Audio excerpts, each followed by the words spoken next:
Good morning students. Today's topic is phrases. Phrase को हिंदी में मुहावरा या वाक्यांश कहा जाता है। वाक्यांश मीन्स होता है वाक्य का अंश, means the part of a sentence. तो फ्रेज जो है वो सेंटेंस का एक पार्ट है, सेंटेंस का एक भाग है। फ्रेज का डेफिनेशन है a group of words that makes sense but not complete sense is called a phrase. It has no subject and verb. Phrase शब्दों का एक समूह है जिसका मीनिंग होता है लेकिन कंप्लीट मीनिंग नहीं होता है। इसमें सब्जेक्ट और वर्ब नहीं होता है। इसका एग्जाम्पल है under a tree. Group of words है, इसका मीनिंग है अंडर अ ट्री मीन्स पेड़ के नीचे। On the table, flying cats, to play chess, ये सभी ग्रुप ऑफ वर्ड्स हैं। Made of steel, without fear, of cruel nature, with experience, very fast, in a foolish manner, in those days, ये सभी group of words हैं। ये सभी का meaning निकलता है लेकिन कंप्लीट मीनिंग नहीं निकलता है, इसीलिए इसे फ्रेज कहा जाता है। अब हम फ्रेज का टाइप्स देखेंगे। There are 5 types of phrase: noun phrase, verb phrase, adjective phrase, adverb phrase and prepositional phrase. अब फर्स्ट फ्रेज का डेफिनेशन और उसका एग्जाम्पल से समझेंगे। A phrase that acts as a noun in a sentence is called a noun phrase. वह एक phrase जो एक सेंटेंस में नॉन के जैसा काम करता हो, नॉन के जैसा कार्य करता हो, उसे नॉन फ्रेज कहा जाता है। इसका एग्जाम्पल है आई लव रीडिंग कॉमिक्स। तो यहाँ रीडिंग कॉमिक्स जो है वो इस सेंटेंस में नॉन के जैसा कार्य कर रहा है, इसीलिए रीडिंग कॉमिक्स जो है वो नॉन फ्रेज हुआ।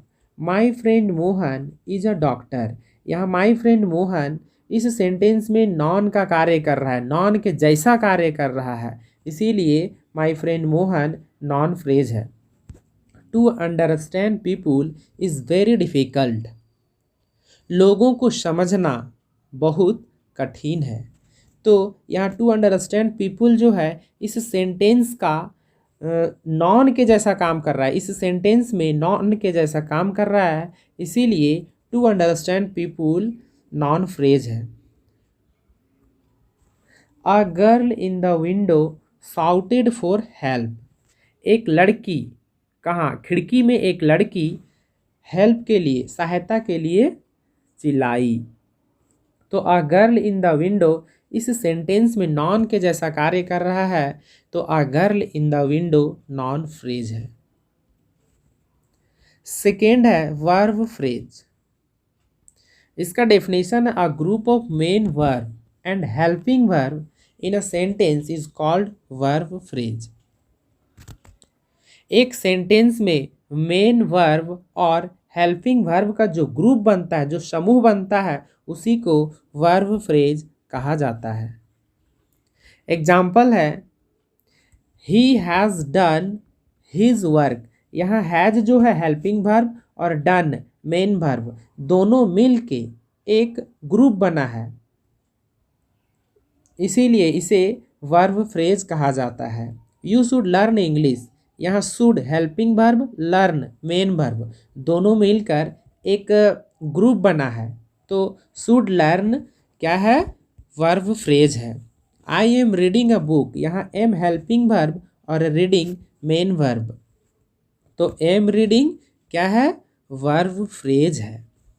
Rita was dancing on the stage. Rita stage पर डांस कर रही थी, तो यहाँ वाज जो है वो हेल्पिंग वर्ब और डांसिंग मेन वर्ब है, दोनों मिलकर एक ग्रुप बना है जिसको हम वर्ब फ्रेज कहते हैं।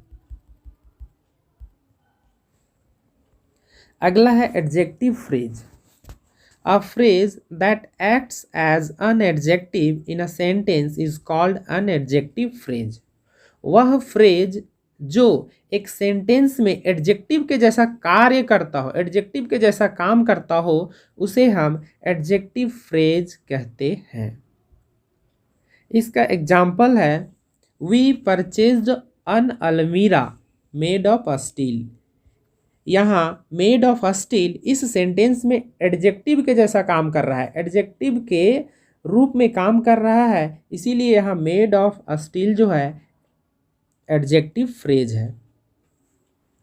आई bought a beautiful pink shirt, मैंने एक सुंदर पिंक शर्ट खरीदा। तो यहाँ अ ब्यूटीफुल पिंक शर्ट एक एडजेक्टिव के जैसा कार्य कर रहा है इस सेंटेंस में, तो a beautiful pink shirt adjective phrase है। Everybody respects a man of honour, यहाँ ऑफ ऑनर एक एडजेक्टिव का काम कर रहा है, एक एडजेक्टिव के जैसा काम कर रहा है इस सेंटेंस में, तो of honour is an adjective phrase of this sentence. He is of cruel nature, यहाँ ऑफ क्रूएल नेचर इस सेंटेंस में एक एडजेक्टिव के जैसा काम कर रहा है, इसीलिए ऑफ क्रूएल नेचर एक एडजेक्टिव फ्रेज है। अब फोर्थ है adverb phrase, a phrase that acts as an adverb in a sentence is called an adverb phrase. एक फ्रेज जो एक सेंटेंस में एडवर्ब के जैसा काम करता हो, एक सेंटेंस में एक वाक्य में एडवर्ब के जैसा काम करता हो, कार्य करता हो, उसे एडवर्ब फ्रेज कहते हैं। तो इसका एग्जाम्पल से समझेंगे। She acted in a foolish manner, वाह फुलिश मैनर जैसा करती है, एक्ट करती है, तो यहाँ अ फुलिश मैनर जो है वो एडवर्ब फ्रेज है। I searched for my book at every place, मैंने अपना बुक को प्रत्येक जगह में सर्च किया, ढूंढा, तो यहाँ एट एवरी प्लेस जो है इस सेंटेंस में एडवर्ब के जैसा कार्य कर रहा है, तो यहाँ at every place adverb phrase है। I was a student in those days, यहाँ इन दोज डेज एडवर्ब के जैसा यूज हुआ है, इसीलिए in those days adverb phrase कहलाएगा। The train runs really fast, यहाँ रियली भी है एडवर्ब और फास्ट भी है एडवर्ब, और दोनों मिलके इस सेंटेंस में एक एडवर्ब के जैसा ही यूज हुआ है, इसीलिए रियली फास्ट एडवर्ब फ्रेज हुआ। फिफ्थ एंड लास्ट टाइप्स है प्रीपोजिशनल फ्रेज। तो इसका डेफिनेशन है a phrase that acts as a preposition in a sentence is called a prepositional phrase. Means वह फ्रेज जो एक सेंटेंस में प्रीपोजिशन के जैसा काम करता हो, प्रीपोजिशन के जैसा एक्ट्स करता हो, उसे हम प्रीपोजिशनल फ्रेज कहते हैं। इसका एग्जाम्पल है Shyam always speaks in loud voice, यहाँ इन जो है इन लाउड वॉइस प्रीपोजिशनल फ्रेज है जो इस सेंटेंस में प्रीपोजिशन के जैसा कार्य कर रहा है। The book is on the table, यहाँ on the table prepositional phrase है। The child is sleeping in the floor, यहाँ इन द फ्लोर जो है वो प्रीपोजिशन के जैसा इस सेंटेंस में प्रयोग हुआ है, यूज हुआ है, और प्रीपोजिशन के जैसा एक्ट्स कर रहा है, काम कर रहा है, तो इन द फ्लोर यहाँ प्रीपोजिशनल फ्रेज हुआ।